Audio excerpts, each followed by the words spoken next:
Hello there everyone, welcome back to our channel. In today's video, you are going to see how to change Google password. So let's get right into it. Head over to your Gmail.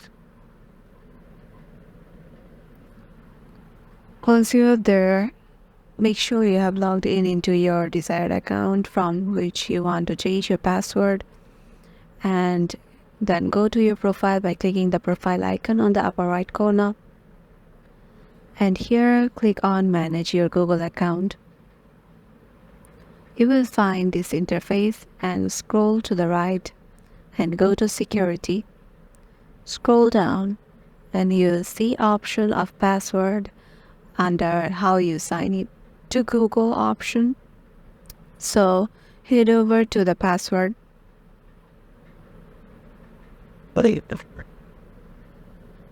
And here you need to just enter your current password and just click on next, and then just change your password by giving your current password.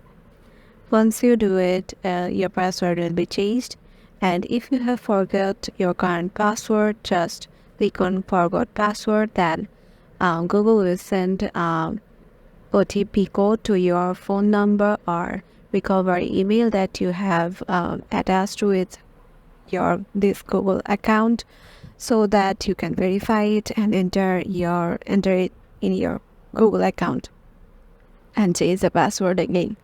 And this is how you can do it. Hope this video will help you out, and make sure to give it a thumbs up and subscribe to our channel, and we'll see you in the next one.